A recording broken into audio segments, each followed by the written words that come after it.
on our data. We have water pollution data from the CPCB from 1986 to 2004, monthly and at the monitor level. So we have a panel of 39,000 observations from 470 monitors. The CPCB has a really extensive monitoring network, which is great. And it covers 162 rivers at least, and growing.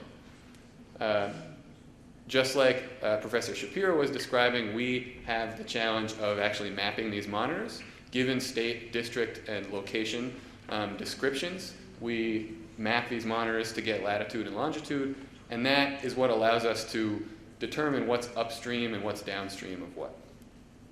Finally, on the water pollution data, we are using fecal coliforms, or F. coli for short, as our sort of key indicator of domestic pollution. That's the key explanatory variable here. This is perhaps the strongest correlate of what are actually hazardous pollutants, hazardous pathogens that come from domestic sources. So this is a really good and common indicator of domestic water pollution, and we have very good data on it as well. To the water pollution data, we add infant mortality. That comes from two different samples. Both are national surveys, district representative. The first one is DLHS2, District Level Household Survey Round 2, conducted between 2002 and 2004. There's a birth history. Mothers report their birth histories. 264,000 births is what we glean from that. We expand that out to child month observations. Okay, so in the data, there is an observation for every child and for every month of their life up to their first birthday, or the time of survey, or their premature mortality. That gets us 2.6 million observations, a lot of data, a child month panel. Alternatively, we can use the demographic and health survey round 2 from 98 to 99. There is a module called the NFHS, National Family and Health Survey, from which we get 39,000 births. This is a smaller sample, but still large enough to utilize, and it's good for testing the robustness of our findings. We have two data sets to work with here. The most important thing to note in terms of caveats about this data, or shortcomings, is that children are only identified by the district in which their mothers are currently living and answering the questions. Okay, so there's significant measurement error. We don't know the town or village in which these children are born and growing up, and so we don't have good information on their actual exposure to water pollution, to river pollution in particular. So that limits us, but we do what we can with the data. We also add controls to this mortality and pollution panel for rainfall and air and temperature, and also birth, mother, and household characteristics from these surveys. I hope perhaps you can see the numbers here. This is the one table of summary statistics I'm posting in the interest of time. I think it's important to get a sense of the baseline for infant mortality in India and in these samples. So the first column is RCH, Reproductive and Child Health Module. That's our main data set. Second is NFHS2, the smaller data set. And we're summarizing binary variables for 1 month mortality first. So I believe that's 3.9. 0.039 is the mean of this binary variable. That's to say that 3.9% of the 364,000 births we see in RCH2 are characterized by 1 month or neonatal mortality. Corresponding number for NFHS2 is 3.7 or 3.9, 3.7%. 1 year mortality, or infant mortality generally, is about 5.7% in both data sets. So comparing those numbers, something like 60%, a little more than 60% of infant mortality is neonatal, 1 month mortality. Okay, that first month of life appears very fragile, not surprising. The third variable I summarize is the actual variable that we use in regressions. That's in terms of child months, so it takes a value of 1 if a child died in a specific month. And for that variable, 0.6% of our observations take the value of 1. Okay. So this is a map, similar to looking similar to what Professor Shapiro and his colleague put up. Doesn't tell you too much, but gives you a sense of where our pollution monitors are, the red dots, along rivers, which are the blue lines. Pretty good coverage across the whole country. There's some clustering. The most important thing to note about this graph is that, about this figure, is that we have, in many cases, more than one monitor on each river. So that allows us, that facilitates the IV, the instrumental variables regression. So now getting to that, getting to the technical stuff, as I said, the challenge, the empirical challenge in linking river pollution and infant mortality is omitted variable bias. Water pollution is not randomly assigned. So for example, locations with more water pollution may be more urban. They may have different infrastructure or, say, access to healthcare. Locations with more water pollution, alternatively, may have more industrial or economic activity. And in those cases, they might be richer areas or richer periods of time. So we have to be careful. If we don't control for these factors and how they vary over time and across space, then we will likely, we're running the risk of omitted variable bias and a spurious linkage between water pollution and health. So we consider ordinary least squares to be, OLS to be the naive estimate of the pollution-health relationship. And we try and circumvent this or resolve this problem with our IV. Okay, so the idea here is that, as I said before, pollution in, say, Agra is a function of pollution upstream of Agra in addition to what is emitted within Agra. So Mathura, I don't know how many kilometers away that is, but if there's a pollution monitor in Mathura, we could use it, in theory, to predict pollution downstream in Agra. The idea being that the decision to pollute in Mathura is orthogonal, is independent of drivers of health and water quality in Agra, and yet that pollution flows downstream to reliably have an impact. So in the IV, we do two-stage least squares regression. The first stage, the first equation, estimates the impact of upstream pollution on downstream pollution. The second stage links that prediction to that estimation to infant mortality. This is a little bit more magnified map designed to show you how we're doing this upstream assignment. Apologies if this is overly technical, it'll be done soon. This is Delhi and its environs. There are 3 monitors in Delhi, you'll note, ordered, UU being most upstream, U being the second upstream, and then Delhi D being the most downstream. And there's lots of monitors on the Yamuna River, but there are 2 more in this map besides those in Delhi, Sonipat upstream and Manjawali downstream. The challenge here in defining and matching monitors to upstream counterparts is one of balance. If you're too far upstream, then pollution emitted there is not going to actually remain downstream. Okay? The Yamuna River meets the Ganga in Allahabad. We don't expect that pollution in Delhi along into the Yamuna River is actually going to remain in Kolkata, for example. Too far away, way too far away.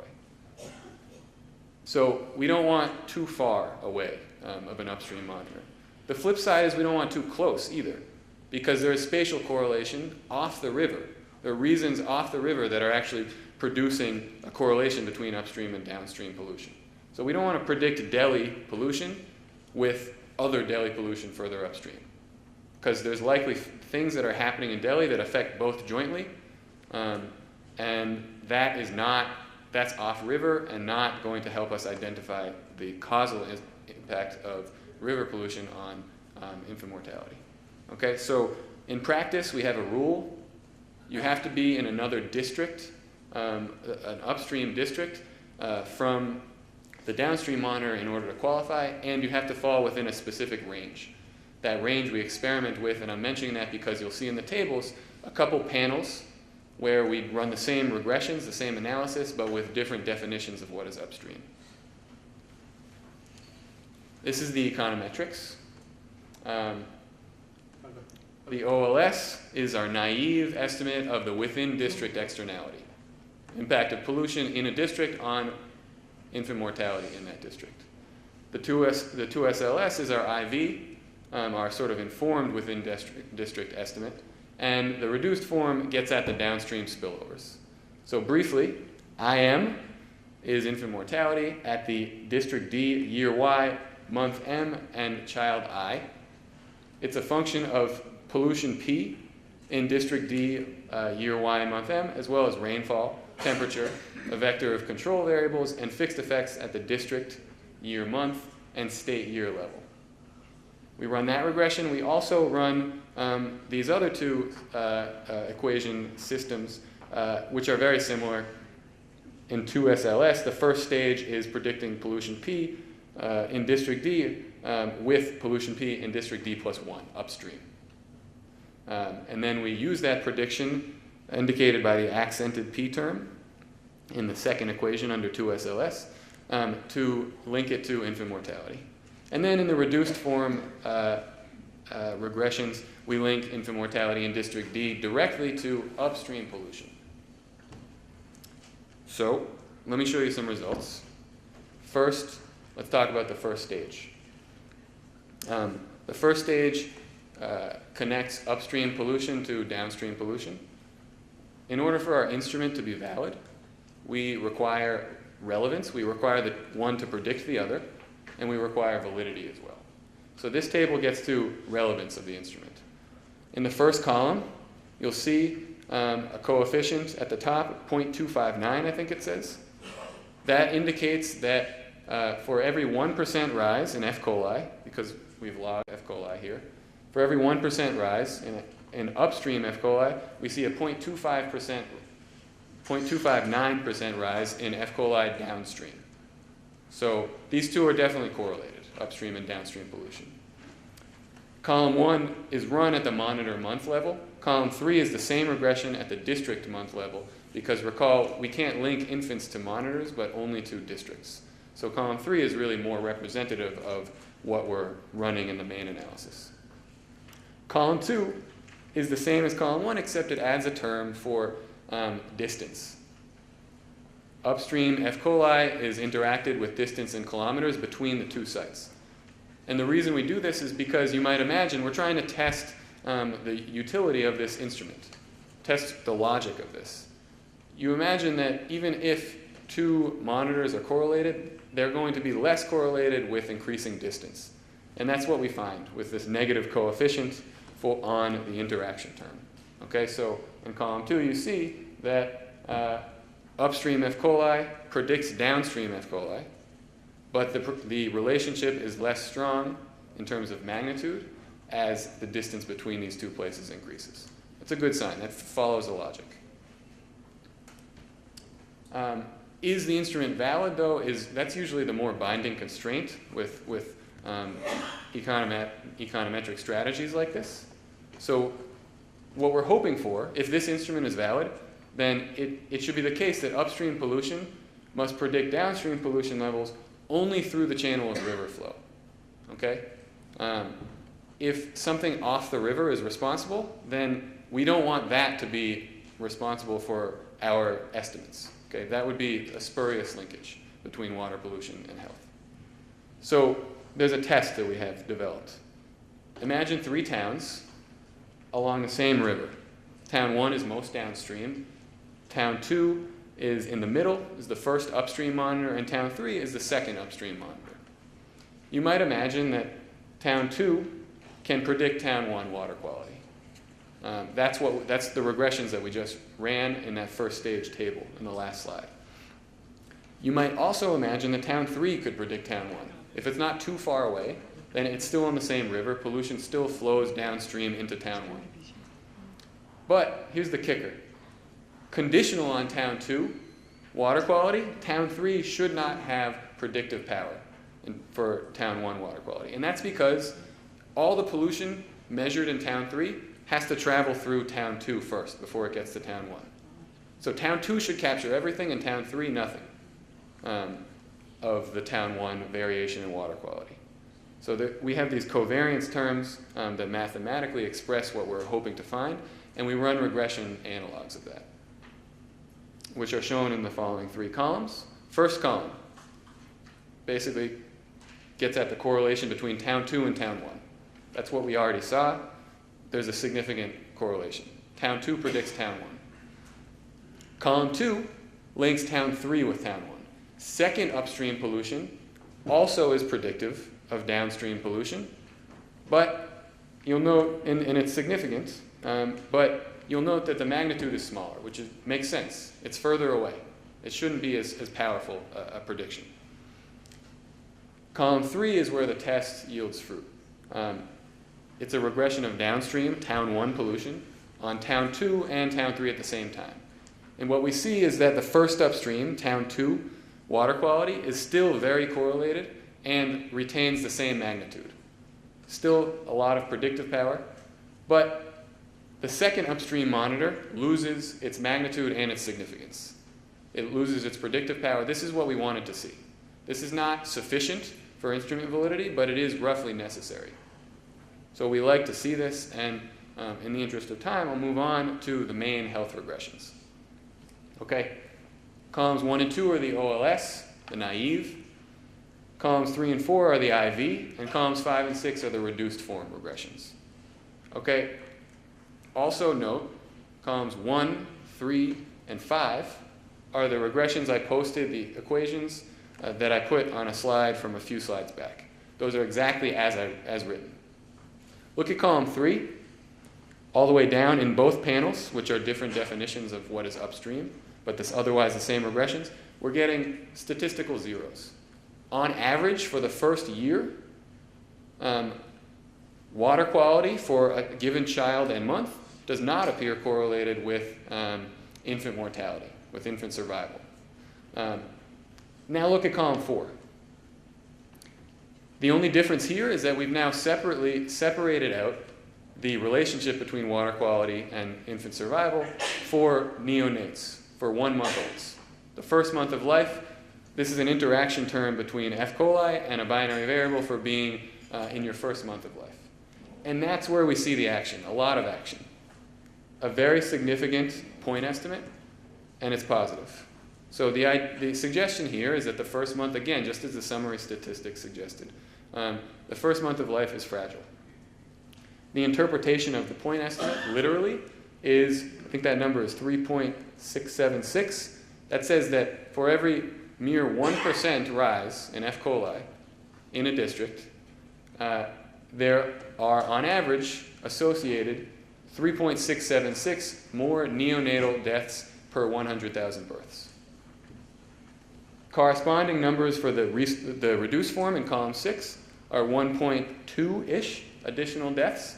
That number is smaller. That makes sense because this is downstream, so pollution has decayed. There's less of it left from upstream, but there's still an impact, or there's still a correlation, so it looks like there is this downstream spillover. Compare that with column 2. Granted, our statistical package had trouble estimating standard errors, but look at the magnitudes. They're much smaller. This confirms the sort of, I think, the consensus ex-ante prediction that OLS, the naive estimate, is biased downwards, okay, because of the sorts of things that I suggested. Places with more pollution might have more economic activity and be richer, or might be more urban and thus have better infrastructure or healthcare access. So that is borne out by the IV point estimates being much larger. And I'll note also that, lest you think that these numbers are rather small, number one, this is for a 1% rise in F. coli, which is actually very standard. We see a lot of variation in F. coli over time and across space. Sometimes pollution is actually doubling, 100% rise.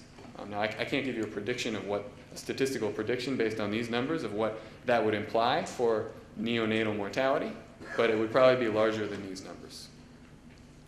And secondarily, as I'll get to when I talk about caveats, this is likely, if anything, to be an underestimate because of our measurement error. I'll explain more about that in a couple minutes. This table looks the same. It is the same, except it uses NFHS2, an entirely different sample of infant mortality. The numbers are qualitatively, the findings are exactly the same. The numbers are a little bit larger, so now we're getting an additional 5 neonatal deaths associated with a 1% rise in F. coli, and downstream we're getting closer to 2. So now let me move on to a discussion of these results.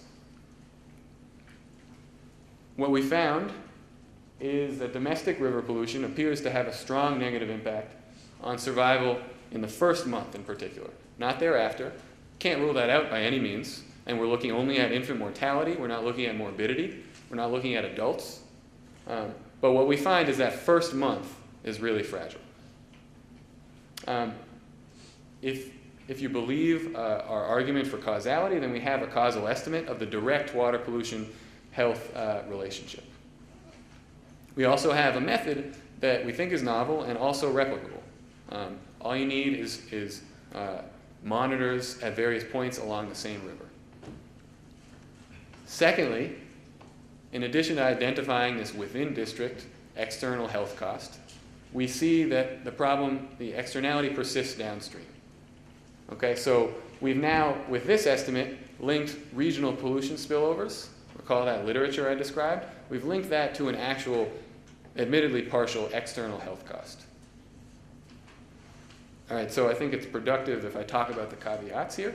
I don't want to overstep my bounds in terms of claims about these results. Measurement error is a serious problem here.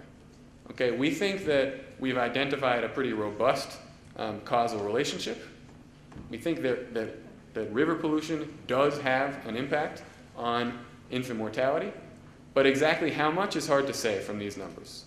And that's because we don't know where infants live from this data, and we don't know whether or how infants interact with river water. And here's where I explain why I think our estimates are probably artificially low. That's because we're really, in our data, suggesting we're applying river pollution in a district to all children in that district, regardless of whether they're living anywhere near rivers and regardless of whether they're actually using the rivers they are near. So we actually might need to multiply our coefficients, our estimates, by a factor of greater than 1 in order to get a truer estimate of this causal relationship. But we can't say exactly because of the limitations of our data. Secondarily, the research doesn't as yet suggest the precise mechanism by which water pollution actually kills infants. And this, I really want to improve upon this. This is the biggest weakness of our research so far, is that we really think there's an issue here. We think that river pollution kills, but exactly the mechanism, we don't know. It could be drinking water. Of course, groundwater is a much more common source of drinking water, but people do drink river water. Bathing is another source, and as I said before in the literature, it could be eating, food prep, irrigation, person-to-person contact, I think is a good candidate as well. As an example of the challenge, of the puzzle here, this is the best single piece of data we have from surveys. It's a cross-sectional question. What is your primary source of drinking water? Okay, 1.2% of infants come from households where the mother reports the river to be the primary drinking water source. Pretty small. Now, this doesn't, we're not too worried about this because, number one, it's a cross-sectional question. So the mother answers at the time of survey. It doesn't apply to any child born a year, 5 years, 20 years before. Further, it's about primary drinking water sources when there are often multiple alternative secondary sources of drinking water. And thirdly, this is a question about drinking water only, which we know is not the only way people interact with rivers. And fourthly, the New York Times article I mentioned at the beginning cites Varanasi as a place where there is a lot of river water consumption, and our data does not bear that fact out. One of those two is wrong. I think it's the fact that this question is pretty incomplete as far as giving us a picture of river water usage. The fact remains, though, I'm still putting this up because we would like to understand the mechanism better. Anything you guys have to say to help push us towards that goal would be great. And finally, in the last couple minutes, let me try and link this to policy a little bit. In spite of not understanding fully the causal mechanism, we think that despite economic growth, despite improvements in sanitation, despite expanded access to piped water, and despite long-term policies to clean up rivers, there remains high river pollution-related infant mortality. Okay? Even without understanding the mechanism, we think we can still point to the need to do more to clean up rivers. This is not optimal, clearly. And another thing we want to do in the immediate future is look at how our estimates, how the relationship between water pollution and health evolves over time, because some of these key drivers that I just mentioned and that are down here in the last bullet point, piped water access, sanitation, baseline water quality, which is improving slowly over time, some of these can be sort of descriptively discussed or linked to our findings over time to see what may be working and what may not be responsible for improvements in health outcomes as affected by water quality. So those are our next steps, in addition to one more that I'll mention, which is we'd like to, I'm in the process right now, in fact, of investigating the impacts of prenatal exposure to water pollution. This is very commonly studied in the sort of early life outcomes with respect to pollution. It could be that mother exposure during pregnancy actually is what is driving this result. I will stop there. Thank you, everybody, for listening. Thank you, Sam. May I think that was also another very, very interesting presentation and some really stark facts about neonatal mortality and its relationship to river water pollution. Can we ask Dr. Chawla to please discuss the paper? We are indeed behind time.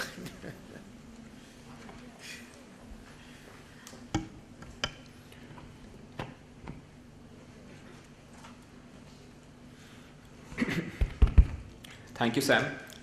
My first comment is that it's a great work, methodologically very sound, and also useful from a point of view, so a double smiley. The paper up front in the abstract makes a very, I didn't see the presentation, I only read the written version which I got. There's a very strong claim up front in the abstract about causality, maybe best to moderate given what follows in the paper. I found it very surprising that first-month mortality is correlated with river pollution, while that too, fecal coliform pollution and the overall infant mortality is not.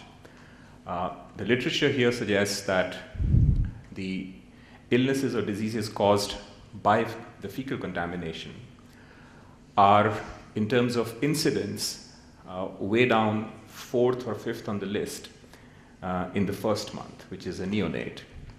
And post-neonatal, it goes right up along with respiratory diseases, maybe more so in districts. So I found that very surprising.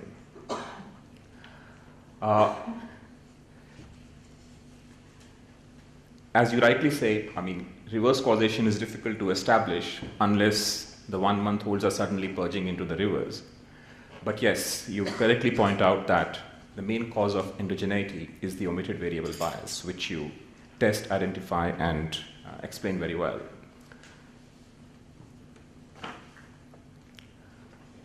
I would also, I mean, it may be worthwhile trying the alternative approach to omitted variable bias, which is a single equation framework where we can try and regress the mortality, the month mortality, on the upstream fecal coliform pollution and the difference between the two monitors, the two adjacent monitors.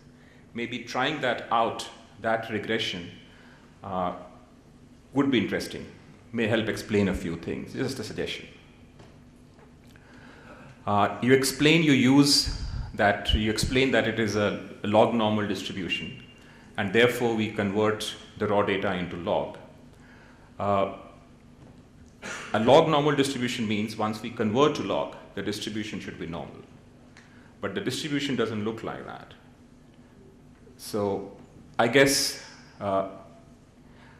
in terms of levels, it will be like this. But when you convert to log, so maybe, if you want to use log as a dependent variable or anywhere else, just you use it for other reasons, not for necessarily saying that it's a log normal distribution.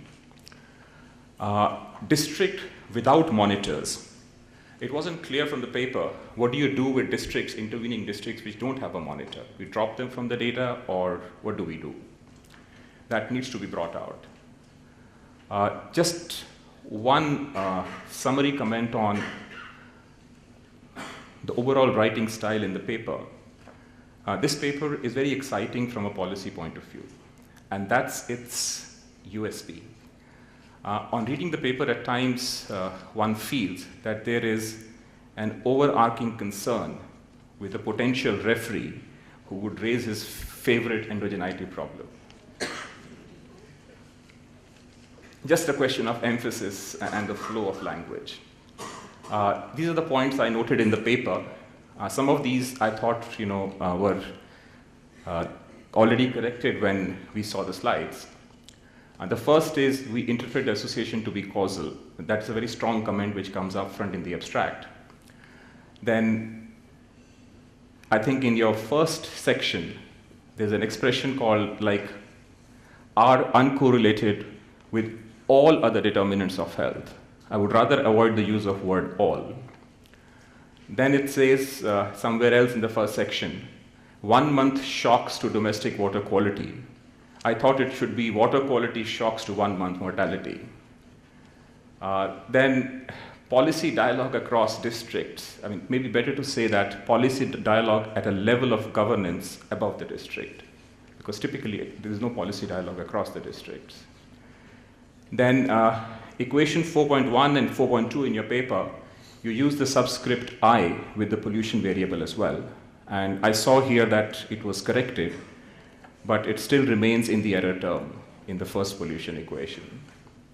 Then for less capable readers like me, maybe adding the dependent variable top in a table is more helpful than just having it in the footnote. Thank you, very well done. All the best.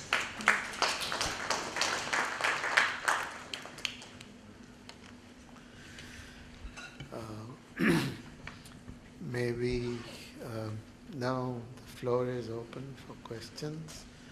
Yes, at the back, please. Yes. This is for any one of you on the panel. I would like you to explain that. Mike.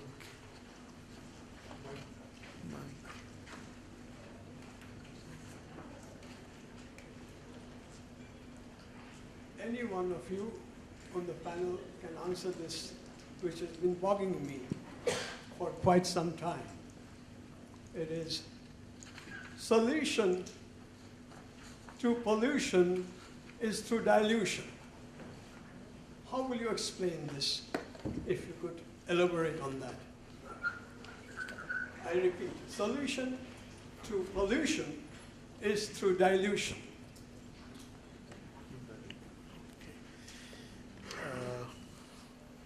Yes, Dilip.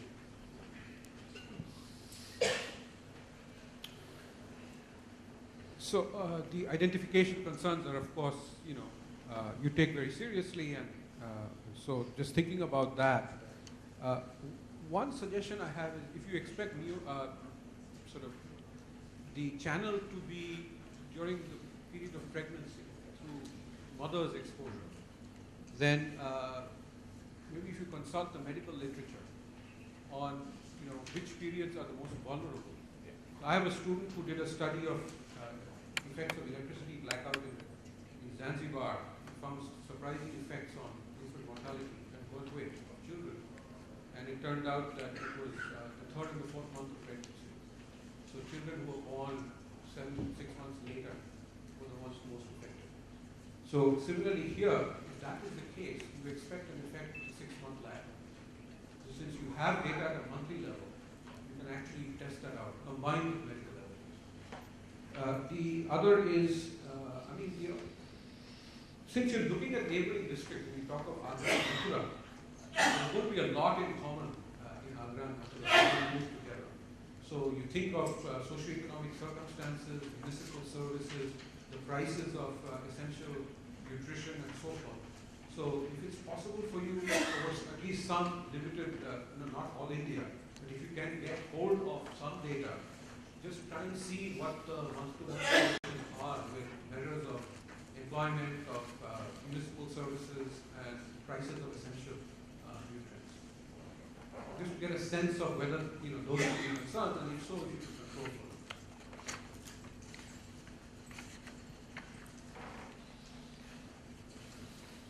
Yes. Yeah. Please go. I had a couple of questions.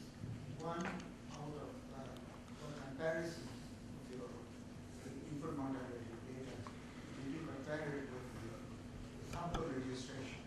I have the national one also has information which districts that you may be able to compare with your data. That's one thing.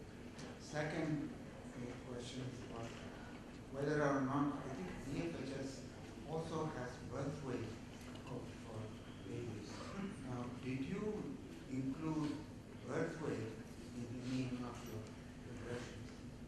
Because low birth weight can result in neonatal mortality. So that's one thing that I would suggest. The last thing that occurred to me is what we need is some notion of what was ingested, the water, which water was ingested, whether river water or any other source of water, and whether there is no information at all in this to identify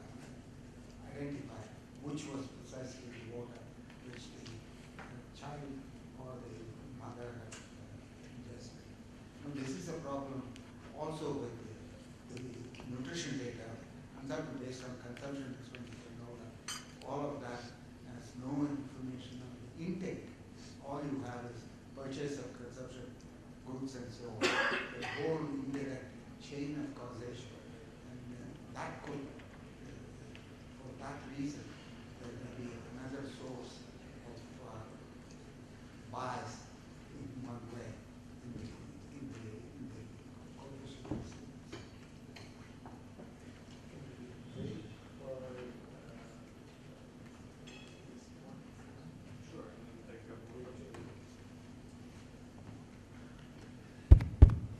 Okay, thanks for those questions and comments, guys. It's really helpful. So the first mantra that was given was the solution to pollution is dilution. Well, I haven't heard that mantra specifically, but I have heard of that practice, and I think, in particular, where I've heard of that is in the context of the CUM, which is actually a sort of a side arm that we're working on to try and get a better handle on the water quality, the mechanism through which water quality actually imparts a health impact. And so we're looking at festivals and how the districts in which festivals take place and neighboring or downstream districts are actually affected. And a complication or an interesting sort of policy as a response to that is dilution, sort of letting flow much more water into the areas where festivals are taking place. I don't think that is the ultimate answer. I think we have some issues with abstraction of water, and you know, in some sense, it may be a zero-sum game where we're actually taking from one place. The more we take out of any system, you know, the more we see problems in the water quality and the water availability of those places from which we're taking water. So, you know, I don't love that. Admittedly, this is, I mean, the gap and the widening gap is frightening. I think we could possibly be spending a lot more money on this and, you know, building a lot more treatment capacity. But that doesn't seem to be enough on its own. So it's possible that dilution should be a very real part of the sort of suite of policies. The other comments were on data identification, and they're well taken. You guys make great points. We have and will continue to consult the medical literature, especially when you get to prenatal stuff. Then it's good to get a sense. And again, in the context of our work on festivals and the impacts on early life outcomes and mortality, in light of these festivals, we actually are finding some lagged impacts, and just consulted a doctor to try and make some sense of them, because the patterns are interesting and not immediately obvious to somebody with my background. You know, we have a nice child or district month panel for water pollution and mortality, and it's hard to get data to match that. But you're absolutely right. That remains, I think, what you said, Dilip, about spatial correlation, prices, employment, things like that. We could do better, I think. You're right. In showing that to sort of to help give people faith that this instrument is valid. I think, in regards to your question, we've done some we've compared our infant mortality data to vital statistics of India, VSI data. I actually think when I was working as a research assistant for Professors Hanna and Greenstone on Indian pollution policy, there was a comparison made to SRS, and it's a slight underestimate what we have going on here. And it's a slight underestimate in comparison to UN data as well. And we should say that in the presentation. But otherwise, I think doesn't take away from the flavor of the results. And you're absolutely right. We need, it would be great to have better water source data. That I don't know how good, I don't know what we're going to be able to do about that, because the surveys obviously only provide the answer to the question that I showed.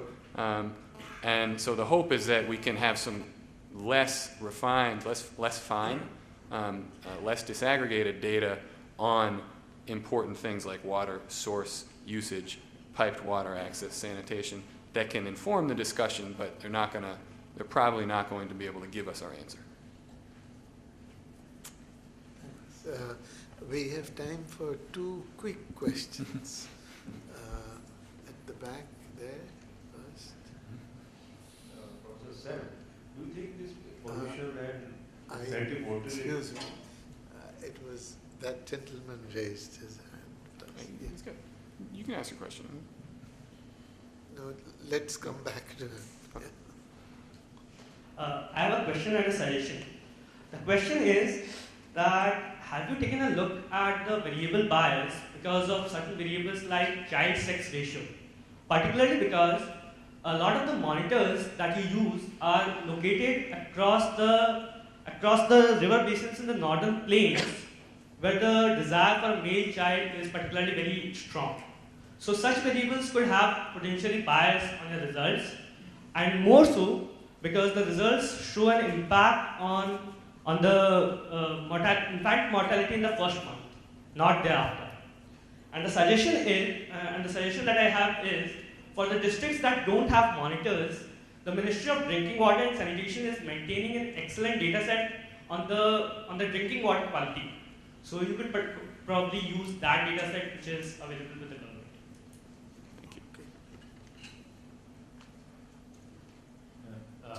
I'm E. Somanathan of the ISI. very interesting. Just a couple of remarks. One is that I don't think it's a concern that your data shows a very small percentage of people saying that they use the river water for a different reason, which is that they may be getting water from a tap, but ultimately it's coming from the river, and there will not be complete decontamination along the way. So I wouldn't take that as being too important. The other thing is coming back to this issue of spatial correlation. I think that's a major concern. I don't think that you have dealt with it fully, basically because you could have, proximity could result in disease transmission through other channels rather than the river to neighboring districts. So if you have any kind of all of these deaths are related to infectious disease. So infectious diseases can be transmitted by other means. People going upstream, towns like Agra and Mathura, there'll be a lot of travel back and forth. So there will be disease transmission upstream as well as downstream. One thing that I think that you might want to do to see whether you can get at that is not to use temperature just as a control, but to look at interactions, because you expect that the water channel should be more important when the temperature is higher than when it's cold. So when it's cold, your pathogens won't survive in this water going downstream as much. So if you find smaller effects when the temperature is low, then that might be something in favor of the interpretation that you're posing. But otherwise, I don't see how you're ruling out disease transmission upstream through other channels. Were you speaking of the water temperature or the air temperature there? Well, yeah, it would be the water temperature that matters, but that would presumably be correlated with air temperature. If you get data on water temperature, that's source better. Okay, can you please be very brief? Professor said, did you take the data of the mother's age and weight for different months? Because in compared to summer, winter is much more healthy season. Okay, I'm afraid. Okay, anybody else who has questions, I Can you- would love to hear them after, in whatever free time we have. That's right. And then maybe you can encourage people to send you emails. Absolutely. Okay. You don't have to respond to every question, but just take the ones that Okay, well, you absolutely have to. Intercession externality. that's true. Okay, so thank you for those questions, guys. There was a question about the child-sex ratio and also about mother age. And so those are both, so the sex of the child is included as a control. Mother age and other mother characteristics are also included as controls. But it would be interesting to, we don't have exogenous variation in those variables, but we can use those as interactions, as another questioner suggested about the water temperature, to understand some of the finer details about how this relationship varies. Right now the only interaction that you're seeing is with the age of the child, but I think there's a lot more to be done with these other variables as well. The ministry, that data set that you mentioned, certainly I'd love to talk to you about that. You are right, sir. We haven't fully addressed spatial correlation, and that's an interesting mechanism that you suggest that we don't. You're right, that our test of validity doesn't really. I don't think that really speaks to, can certainly investigate. I don't know how good the water temperature data is actually provided by the CPCB, but we can try looking at that. Thank you for those comments. Well, I don't think I have any talk time at all. We are over time.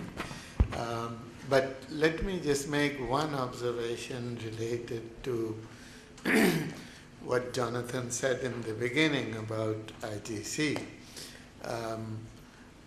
I think this is really what you saw, the coming together of very rigorous academic research with such strong policy implications is what IGC is about. I think we saw IGC in action, and this was worldwide. I mean, we had Professor Shapiro connected from Princeton University. So I'm sure IGC will continue along with ISI to do this event. This particular session is over. I want to thank both the investigators, presenters, and the discussant, Shala, and all of you for being patient and listening, and also asking questions and giving very helpful comments to both the research. Thank you very much. We have a 1 hour lunch break because we lost time in this session. Thank you very much.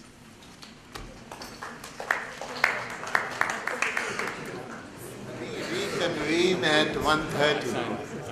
And it's with my laptop. I'll give it to you in a minute.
I've been seeing your service because I know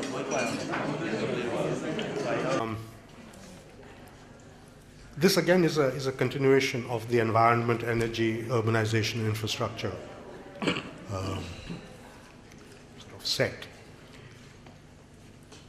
The person who was supposed to be chairing it, which is Mrs. Anita Agnihotri, the Secretary to the Ministry of Housing and Urban Poverty Alleviation, unfortunately has not been able to make it, so I'm taking the liberty of sitting in for her. I certainly won't be able to do justice to the urbanization paper that you'll be presenting, but nevertheless, I'll give it a shot. We have two papers in this session. The first is on urban, which is How Urban is India, by Arindam Jana. And the second paper is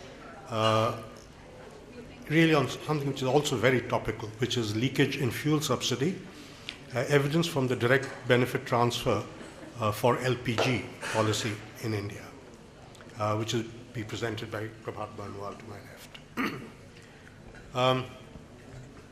Two very different papers. Mrs. Agnihotri had actually agreed not just to chair the session, she had also agreed to be the discussant for the urbanization paper. So I'm going to have to take up that role as well. God help Arindam. Prabhat is luckier because we do have the advisor for energy in Planning Commission, Mr. Anil Jain, who will be a discussant for his paper. But Anil has basically said that he's a little tied up and he will get here at 2:30. So it's up to essentially Arindam and me to drag this thing on till 2:30 when Anil gets here. I've left strict instructions to Nupur that every quarter of an hour she is to call Anil up and remind him that he is to be here at 2:30 sharp.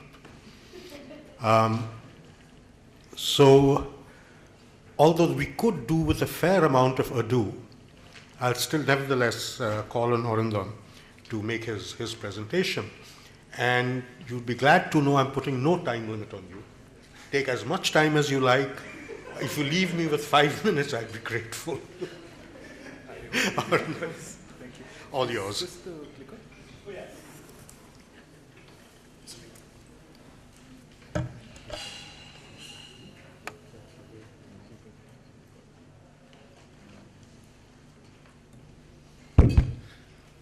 Good afternoon, everybody. So I am Arindam Jana. I am presenting on behalf of the three authors.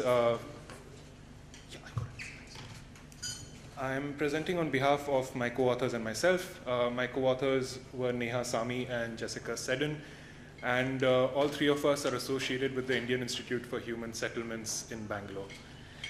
This presentation is, well, we tried very hard to finish the paper by the time this conference started, but unfortunately there were some big gaps, actually not very big gaps, some amount of gaps that we wish to plug in before we send it out for publication, and hopefully I'll be able to get enough comments to substantiate whatever the arguments we are trying to make.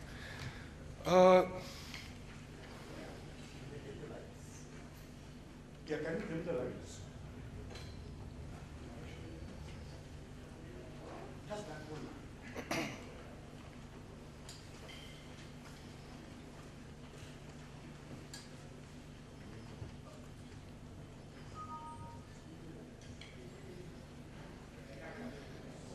Okay, so a brief outline of how we're going to be.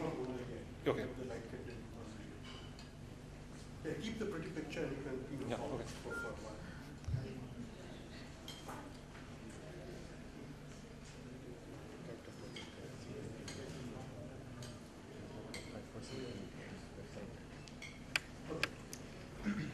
while. An overview of the presentation. I'll start with a brief introduction and the motivation for the study, following which I'll give you a brief outline of how the data and methodology has been used in this analysis. Then we'll go into a section of to understand how urban is actually defined in India. And following that, we'll see how the definition, how the parameters are sensitive to the definition. Following that, we'll try to, that section, the sensitivity section, will probably, will outline, we'll try to bring out what limiting factors to urbanization right now are. And to understand that better, we've designed a small metric, and I'll go into that in the second last section, and end it with a few concluding remarks and next steps and gaps in the study as of now. The first section is basically the introduction. Well, general public conception of India is of India being primarily rural and generally primarily an agrarian economy. But of late, the debate has been moving to showcase how India is a growing and important urban economy with a big urban population. The census statistics suggest this story in quite dramatically. In the last decade, 2001 to 2011, decade ending 3 years back, 2001 to 2011, there were more people added to the urban population than to the rural population for the first time in all of census history. The percentage of urban population has increased to 31% in 2011 from 27 in 2001. And trends as published by the census itself, census reports, suggest that by 2041, we will be crossing 50% of urban population. However, there are contrarian views to this the size of the urban economy. A leading voice is Professor Kundu, who has argued many times that the level of economic development does not correlate with official levels of urban population. In other words, the economic development statistics kind of suggest that urban population should be lesser than what it is portrayed to be. So let's take a step back. What is defined as urban in India? So one thing we need to understand is that the census defines urban on the basis of at the settlement level. So settlements which, it is a two-pronged definition. You have settlements which have recognized urban local governing bodies, which are automatically classified as towns. And then you have another set of settlements which satisfy three criteria: population size greater than 5,000, population density greater than 400 per square kilometer, and at least 75% of male main workers involved in non-agricultural pursuits. One of the big things that we want to talk about is whether these parameters capture the true extent of urbanization in India. I'm just going to highlight three works that have come out in the last 3-4 years, which have gone and tried to develop metrics to estimate the true level of urban in India. The first work that I want to highlight is by Uchida and Nelson, which came out in 2010, part of the UNU wider publications. They tried to say that basically residents, workers, and firms agglomerate in urban areas. Therefore, that creates an agglomeration economy. So true urban can be viewed as those who have access to such economies. And going by this logic, they estimated that India would be approximately 52% urban going by 2001 census, as compared to the 27% reported in 2001 by the census itself. An extension to the economic argument was put forward by Chandrasekhar in 2011 when he looked at NSS data, and he estimated that 8 million workers live in officially rural areas but work in urban areas.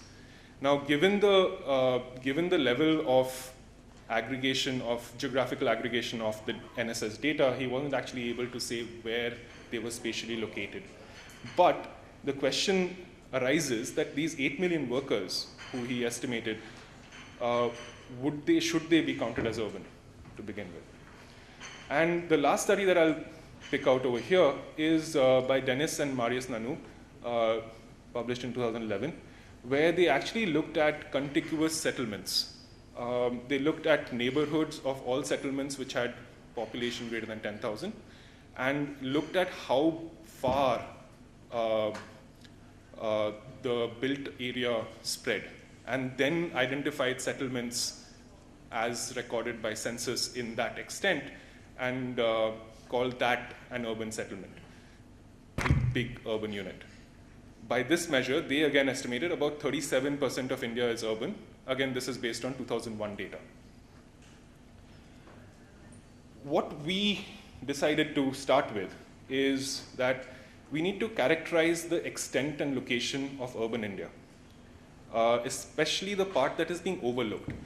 I'm calling this overlooked because when you look at statistics, when you look at people who've been trying to estimate urban, like for example, Uchida Nelson, they give a much higher percentage of urban population in India. And so where is this extra bit lying? These are obviously important in terms of urban policy and infrastructure finance discussions. And to understand this question a little more, we have to understand the sensitivity of the extent of urban to the definition.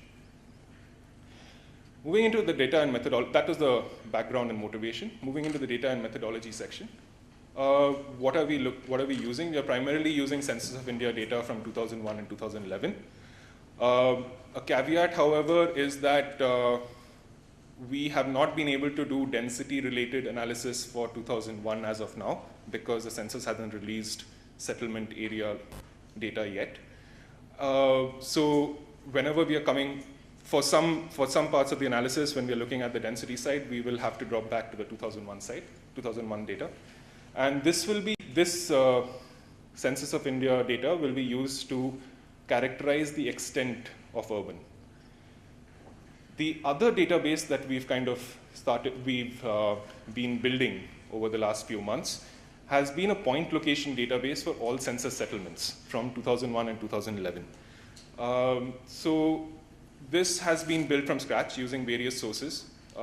there have been some attempts at doing this earlier, most notably being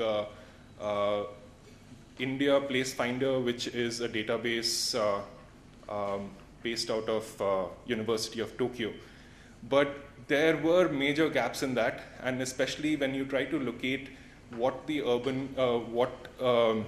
the census classifies as towns, especially, and the neighborhood of towns, there were major gaps in the database. So we actually had to build that from scratch. So right now we've built that for 2001 and 2011 for Andhra Pradesh, Telangana, Tamil Nadu, Pondicherry, and Kerala. We are in the process of moving northwards, but this data set, this database, we will be using to characterize the location of what constitutes urban. So let's take a step back and let's look at how the census defines what is urban. So settlements, the first level of definition is of how settlements that have local governing bodies, urban local governing bodies, and they are called statutory towns. Settlements that satisfy the three-pronged statistical criteria of population size greater than 5,000, density, and the labor condition, they are called the census towns. Now, in 2001, you had about 3,800 statutory towns, and that number grew to just over 4,000 in 2011. However, as you can see, the big growth in number of towns was actually driven by the census towns. Now, if you look at the percentage of population accounted for by these two types of towns, you see that in the population that is the urban population that is accounted for by the statutory towns has barely grown in this 1 decade. The growth that we are looking at actually comes from the census towns, those that satisfy the three statistical conditions. But there are some oddities with this data, simple summary stats. Number one is, though the census recognizes census towns as urban, they are actually treated as rural by the government because they don't have ULBs and therefore they have little or no access to urban amenities. The second thing is that those statutory towns have ULBs, not all of them satisfy the three quantitative parameters of the definition, which is the population, population density, and labor condition. A quick look at how statutory towns. This graph basically shows us the percentage of towns not satisfying the statistical conditions based on 2001 data. Again, because we had to compare with the density side.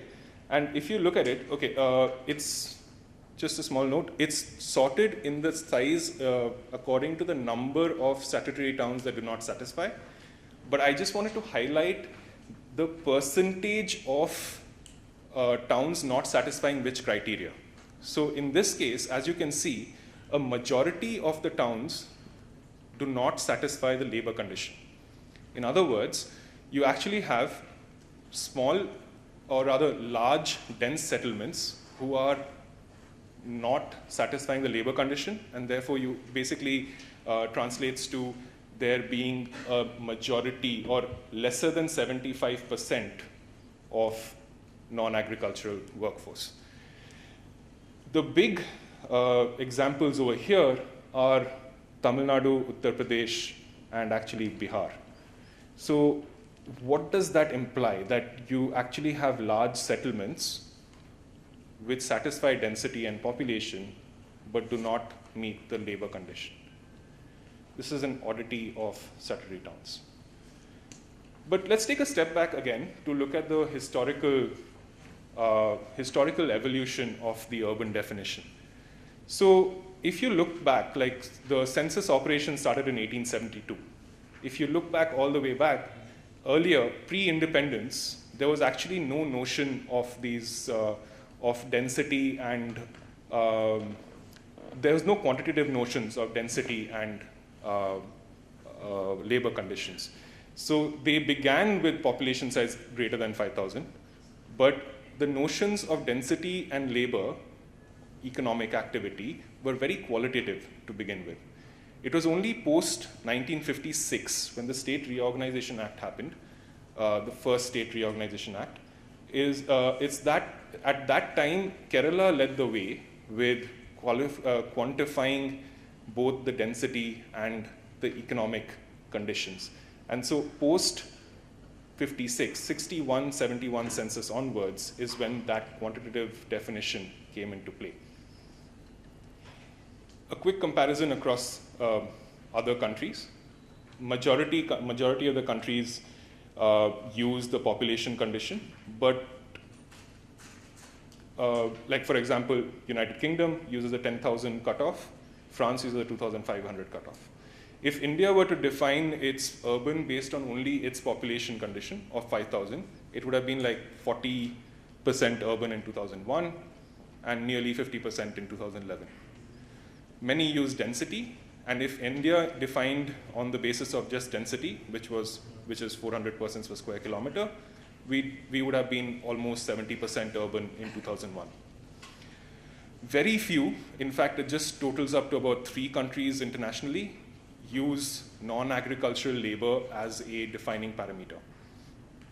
Japan has a cutoff of 60%. If India defined its urban only on the labor cutoff, we would have been 34% urban in 2001 and 36% in 2011. Basically, all these estimates that we are looking at can be summarized by that small table there, which shows us, like, given the parameters of population density, labor, and their combinations, India would consistently be more urban than what the census has reported. Now, let us look at the sensibility of the definition. So let's return back to Uchida and Nelson's work, where they equate urbanization to access and size of agglomeration economies. So they defined agglomeration economies to be driven by population density, which basically translated to market thickness, population size, which translated to market size, and travel time to the given market, which was basically access time to the market. Dennis and Marius Nanu, they identified settlements which exhibited contiguity in census in dense built area, and they called entire contiguous built areas urban. So basically what's happening is most of these, this is just 2 examples that I've drawn out, but most of the studies suggest that density is a major driver, which is true from infrastructure point of view and infrastructure policy point of view. Urban-like densities would require urban-like infrastructure. Take, for example, sewerage and water supply. If you have dense people, you need to have dense settlements, you need to have increased supply. So what is different? It's the formulations of population and non-agricultural workforce that drive India's urbanization rates. So consider urban-like non-agricultural workforce. Important in terms of providing social security nets, important in terms of providing employment opportunities, but not so much in terms of infrastructure. Because Chandrasekhar, in his 2011 paper, has estimated that 8 million workers already travel from rural areas to urban areas. So access exists. So labor is not driven by, labor does not require infrastructure debates, so to say. But the question is, this 75% male main workers involved in non-agricultural pursuits, where did that come from? Why not 50%? Why not 75% of all workers? Why not some other just more than majority? Now, we've actually done a proper sensitivity analysis for the paper, but I'm just going to highlight the existing parameters and in this presentation. So if you look at the percentage, 75% male main workers in non-agricultural pursuits, Census 2011 data kind of suggests that the extent of urbanization by state would actually be much higher than what is officially there. India comes up to nearly about 35% urban if we just look at this parameter. The interesting bit comes up when you look at the location. Now, this is the point location data that we've been looking at, that we've been creating. On the left-hand panel, you have the official census villages and towns. All the villages are the gray dots. Now, at this zoom level, it appears to be like one smooth coloring hue type thing, but it's actually all dots. If you zoom down, you'll get the dots actually. A clear indication of what Uchida and Nelson were saying, there exists sort of labor, there exists a lot of settlements in the proximity of established urban settlements. Like for example, you can make out Chennai there. Can you point with this? Yes. So that's Chennai there. And if you see on the left-hand side, it was just a few towns here, but if you actually apply, that applies that a lot of villages, or what are officially villages, exhibit characteristics of labor force similar to what cities exhibit. Now this actually extends further. You can see the entire Bangalore region being much more theoretically urban than what the official state statistics say. We repeat this for 2011, and the trends become, the spread of what could be urban based on the labor condition increases dramatically.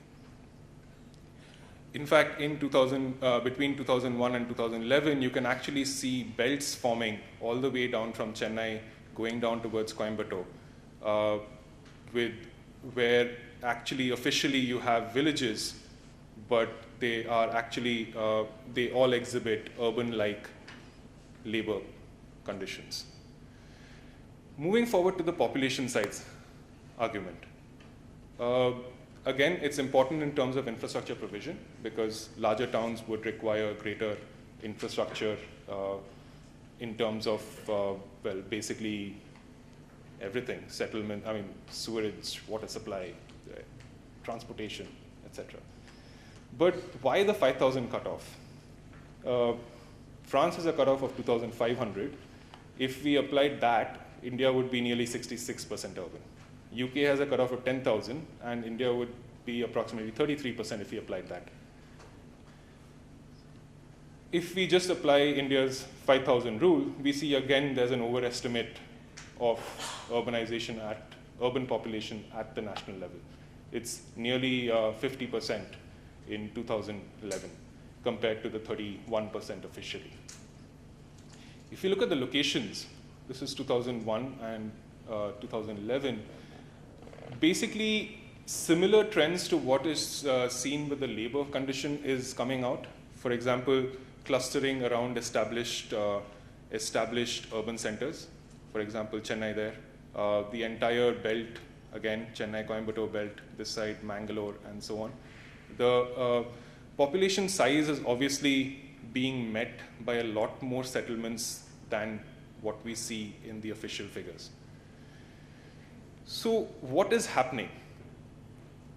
We clearly have population and labor suggesting that India is a lot more urban in those parameters, if you just consider those parameters. Moving forward, what about density? Not uncommon internationally, and it is also important in terms of infrastructure provision. But if we applied a density filter, again, there's a massive jump in what could be urban in terms of India at the national level. And when you apply the density condition to see which all settlements satisfy the urban-like density conditions, it's a way bigger spread than both population and labor. In fact, it's much more spread out, and you can't even exactly say that there are clusters forming because it just appears that almost all the settlements, I mean, a vast number of the settlements satisfy the dense conditions. So basically, you actually have a lot of settlements which are exhibiting urban-like density conditions across the country. So clearly, density is clearly a primary characteristic of urbanness because that's the most easily satisfied across the board. Can I ask a quick question? Yeah. So your cell that's orange or whatever that color is, how large is that cell? That's the settlement. It's a point location. But how large is it relative to the screen? So at this zoom level, it appears like this. I can show you a more zoomed in image a little later on. In square miles, do you have that in square miles? Oh, no. Okay, so this is point location. So basically every settlement, we are identifying by a single lat long. Right. So as of now, we've not been able to go into the digitizing of the boundaries directly. What I'm suggesting is that your single point, if it's a single lat long, in your visual representation is no longer a dimensionless point. It is now a dimensioned point. Yes. And that may be creating a visual effect that is stronger. I'm suggesting that it's possible. Okay, I will pick this up with you in a bit. Let me just, this thing, I'll take this, I'll discuss this with you in just a bit. So given that density, we can see that most settlements satisfy the density condition. What happens when you apply the population filter and the labor filter? And you clearly see that given the density level, just the density filter would have given you nearly 70% urban. It comes down dramatically the moment you add population and labor. So clearly both population and labor are acting as limiting factors to urbanization or to the definition that we have right now. So if we apply the population filter to the density filter again, and we see that from that previous image here, it reduces dramatically to this spatial distribution, which is very similar to if we add the labor filter. So this kind of leads us to this whole question of how do we measure these effects, these limiting effects. So can we actually isolate their effect on density? So let us just, we just did some simple arithmetic and we came up with this one statistic right now. So let's just assume, consider statistic A, which is the proportion of population that live in settlements that satisfy both population and density, divided by the population that satisfy just the density condition. And statistic B, which is labor plus density, population that live in settlements that satisfy labor and density, divided by the proportion of population living in settlements that satisfy just the density condition. So for a region, if statistic A is lesser than statistic B, then population would be the limiting factor for that region. Similarly, if statistic B is lesser than statistic A, then labor would be the limiting factor for that region. This we've carried out at the state level, and it appears that if you look at it at the national level, India is again highlighted in yellow there. Labor appears to be a limiting condition because statistic B is lesser than statistic A. However, different states show different trends. Like in many cases, like for example, let me just locate Uttar Pradesh over there. Tamil Nadu, Uttar Pradesh, and Bihar similarly show that labor is a limiting factor in those states.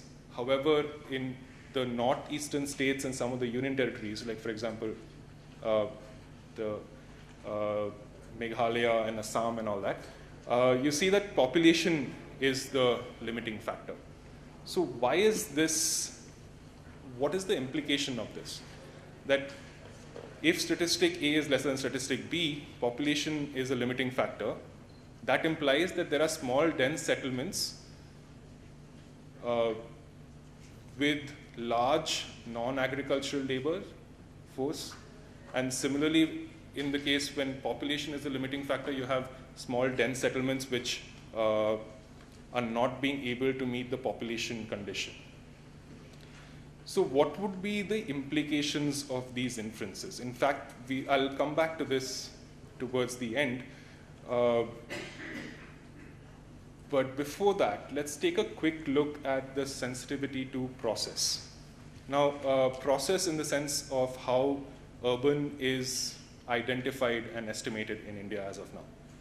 So the census of India carries out an ex-ante identification of urban settlements, in the sense that for 2011, it would have decided before the enumeration process based on 2001 data to identify, and projections thereof, to identify which settlements would now be urban, and therefore send out the urban schedules for canvassing in those places.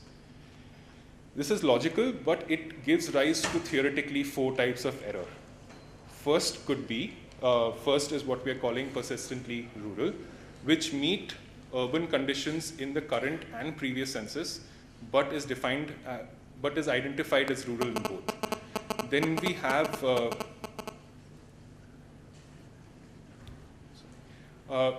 have persistently urban, which do not meet urban conditions in previous and current census periods, but have been identified as urban in both. We have underestimated growth, which could be designated as rural in the current and previous census, but did not meet urban criteria in the previous census, but meets it now. Overestimated growth, designated as urban in the current census, but rural in the last, but does not satisfy urban conditions in the current time period. Now, each of these errors have quite different interpretations from the political economy point of view. Why do some areas remain rural even after fulfilling conditions to be urban? Why do some areas gain the urban designation even if they do not meet the conditions? For example, as I had shown earlier, the percentage of statutory towns not satisfying some conditions, we saw the labor condition being not satisfied in many states, like for example, UP and Tamil Nadu, but they still come out as statutory towns, and therefore they've been labeled urban. Why is this happening? How large are the over and underestimation?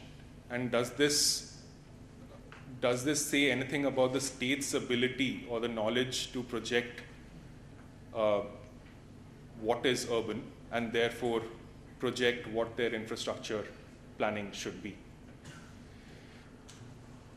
But overall, what we can conclude for sure is that India is more more urban than the official estimates suggest. And given this, small changes in what is the rural and urban split can have massive implications, especially at the national level schemes, like for example, GNNURM and NREGA. NREGA especially, because if your urban percentage is going up and you don't actually have a urban equivalent of an employment guarantee scheme, how does that work out? So the paper is in process here. The first thing that we wish to do is to complete the settlement level analysis for all of India, and estimating all those metrics at different levels of geographical aggregation. And the next important thing that we want to complete following that is to see if we can build a 0 to 1 range for urbanization rather than just a binary as it exists right now. So in that case, we'd probably have something like truly urban and truly rural, and all those 4 errors that we theoretically highlighted there would fit in the range between. And well, we actually have to validate that with ground data, so that's a much longer ambition. Let's see how that goes. Yeah, thank you.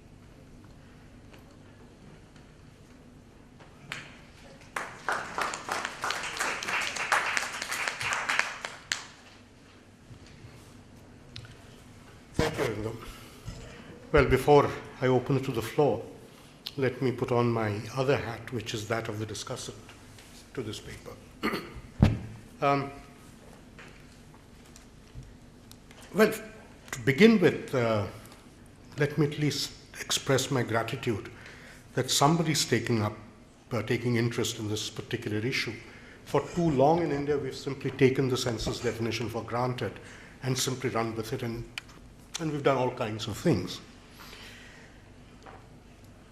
But I think in a very important sense, the definition that is used for the occupation, which is what you call the labor criteria,